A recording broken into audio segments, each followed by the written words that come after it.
Hey y'all, this is TCA Gaming, and in this video we are going to go over the consignments that I've gotten in, and then we're also going to be doing a giveaway from part of one of the consignees extras that he sent along with the order, and we're also going to open up this Mimikyu Ex box, and then we're going to give away everything but the jumbo itself, just because that is so large. So let's start into part of the consignment stuff. We have a CGC Ho-Oh GX here, and it's a 9. Now, normally this would not be a card that I would recommend somebody sending in on consignment, but this one pulled the era. If you look on the back side, it's got a minor miscut is how they state it, but you can see up there it's got that white dot, and it is pretty OC.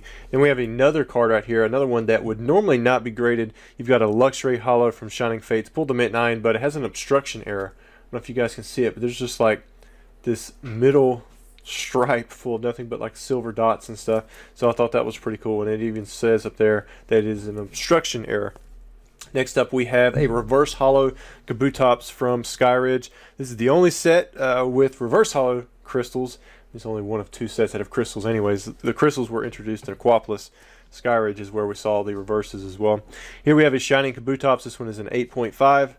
See the front, you can see the back. There's that classic 8.5 grade that people used to meme on CGC about. Here we have a first edition Kabutops in 8.5. That one is a holographic. Then we have a PSA 9 non-holo Kabutops. And then we have these two cards here, which are going to be for the giveaway. I don't know what this back one is, so I'm going to reveal that at the very end, but I'm going to just set it off up to the side. Now, if we look here, we have another consignment, and he's got a couple of these Charizard EXs. This is the XY 121. It's from the red and blue collection. These are actually, it's 4 red and blue collections. You have the Charizard, Venusaur, Blastoise, and you have the Pikachu. The Charizard, this one received a fairly large reprint after, I want to say it was after the Venusaur or the Blastoise. So this is actually probably the most common, but it's still the most sought after. I mean, it's the Charizard. It's actually pretty tough to grade in 10. I sent off, I think, 700 and some of these, because back then I was just buying these things up as fast as I could because they were like $5 a piece. I was just buying them in mass, and I found that they are really tough to grade. I think I had maybe like 5 out of 700 or so that were graded. And these were all straight from collection boxes, so that was interesting to say the least. Here's another one. Got another Charizard EX XY21. These aren't sequential, are they? Man, these are sequential, so he did really good there. I don't think I had any that were sequential. Next, we have a Dark Hypno in Gem Mint 10 condition. That's the first edition from Team Rocket. We have an Electrode EX from Fire Red Leaf Green. We did see one of these pulled recently from our Fire Red Leaf Green box.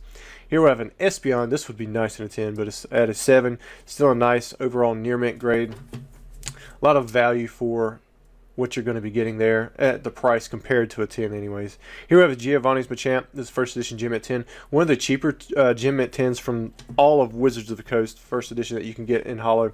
We've got a Glaceon VMAX. You guys know I really like the artwork on this card. Pull the 9. Next up, we have a Jolteon in Near Mint 8. This is a first edition holo. Every time I see that, I always think of Gem Mint Pokemon. This is the staff version for the Leafeon. These are pretty tough to find, but this one did pull the 9. And then we also have a staff on the Undaunted Leafeon. So we had 2 Leafeons with the staff, which is pretty cool. Then we have this is the non-staff version, did pull the 10 on the pre-release promo. Next up, we have Lily's Full Force, Japanese side, pulling the 10. I couldn't tell you whether or not that's like an expensive version or not. Sometimes it is, it's confusing to me too. Here we have Mythical Mew. Pulled a Gem Mint 10. I really wish I would have kept more of these. I had so many mythical collection boxes, especially the Mew, because I was one of the few people that like mass ordered these before Generations come out. This was such a standout set. It changed the game for Pokemon, in my opinion, the way that they did these releases of these mid-tier sets in between. And yeah, this is one that took the Pokemon community by storm.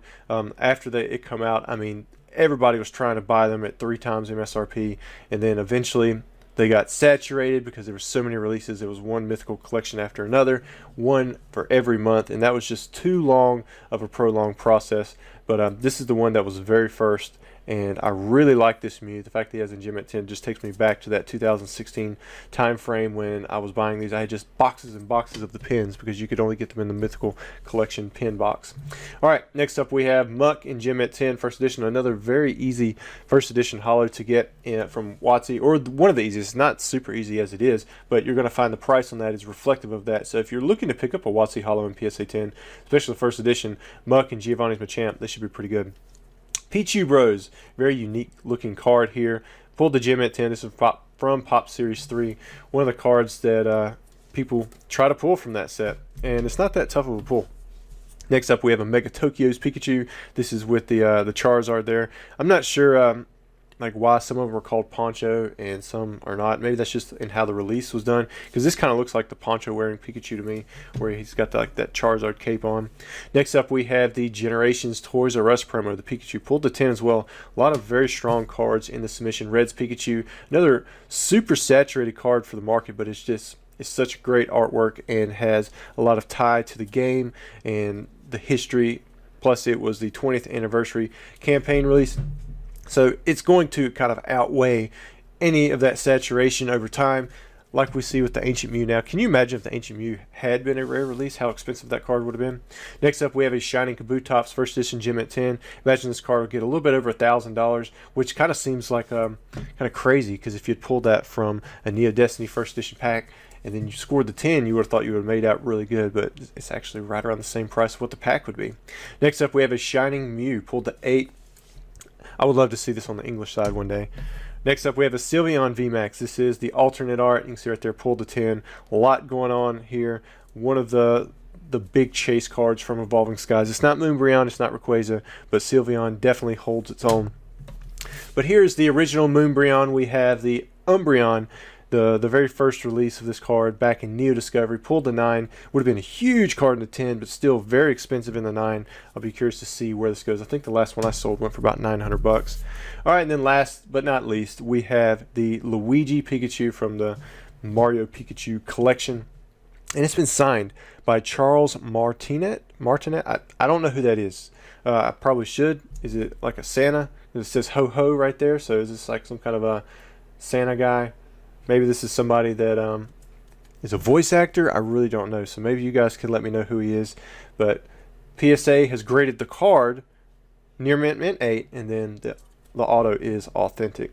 So I'm sure there was something there that made this card an 8, especially being a new pack. Alright, so that's it for the consignments, just those two right there. Now, we'll look and see what this is after we open up the Mimikyu box. This will be a part of the giveaway, this Kabutops 7.5. One of the coolest artworks, in my opinion, ever released, especially for Kabutops. I always made a strong connection with this card. I actually liked playing it back in the day because of that Hydro Cutter attack. I always thought it was weird that it had a fighting energy on a water type, but then again, why is Kabutops water type? Because he was always fighting in Fossil. Alright, so this is Mimikyu Ex box. I've opened up a lot of these, so I know exactly how to pull these things out really quickly by now. And you just flip it over and then they fall out. So this is our new Scarlet and Violet promo. We got the Griever. You can see it's not a Sword and Shield promo. It's Scarlet and Violet 1. So that's saying, I guess it's the base set for Scarlet and Violet. 105 out of 198. Got the silver border, the true silver border in this case, because you can see that it's holographic. I imagine when this comes out in the set, it will be non-holo, sitting there with a common. Do apologize for a few of the cuts that I have on my hand. This actually comes from, it was a cardboard cut from opening up the Mimikyu EX boxes, and then I started to rip out like a quick right there, and I just ended up pulling it too far. I think that one's okay at the moment. And then we have this Mimikyu EX. This is the 4th promo for Scarlet and Violet. You can see SVP, Scarlet and Violet promo. EN is for English, and then we have 004. We did see the 1st, 2nd, and 3rd come out with those two promo boxes that had pretty much, you could get the Sprigatito, Quaxley, or Fuecoco. You could get either the promo version or the holo version of the card that come within the set. And then there's the Jumbo. That's not going to be included in the giveaway, but you do see it. And then it comes with 4 packs. All of them that I've had so far have been the same. 2 Silver Tempest, Brilliant Stars, and Fusion Strike. And then you also get your code. Alright, so let's start with the Fusion Strike. This will be the oldest of the packs. There's a little code right there. Gonna do the pack trick. Let's see if we get anything cool out of here. Got a reverse hollow Jinx and a Virizion. All right, let's go to Brilliant Stars next. These release on March 3rd, I believe. I have no idea when this video is actually going to be shown to you guys. So if it's past that date, sorry it's a little late. If it's before, it's not released just yet, but you should see them on shelves very soon at a Hollow Dusknoir. Maybe we'll get a hit. If we don't, you guys still have those 2 CGC cards that are a part of the giveaway. To enter the giveaway, glad you stuck around. Same as always. You're going to make sure that you're subscribed. You like the video. Look at that, Rayhan. Got us a nice full art. And then you put a comment down there in the comment section itself. If you put in cuss words or anything like that, it will probably get filtered out, so you're not going to be in there. Make sure that you do show who you're subscribed to so that I can check your subscription. A lot of times we have people who don't show who they're subscribed to in their about section, so they win, and then I got to move on to the next person. All right, so last but hopefully not least, let's see what we have here. Well, I was hoping for a knife right there. There was one. I just missed it. And these come from that first consigner when it had kind of the miscut stuff. CS12, that'll be in the title for all of their stuff. All right. Oh, we got another Kabutops, so it's a double. So we got a 7.5, and then we have the 8.5. Crossing the Ruins. Cool thing about Crossing the Ruins, they had Dark Raichu in this set. We saw it in Team Rocket on the English side, but on the Japanese side, it didn't come out until Neo Discovery 3 sets later. All right, very cool. Guys, thanks for watching the video, and don't forget to enter the giveaway if you want to win any of that stuff.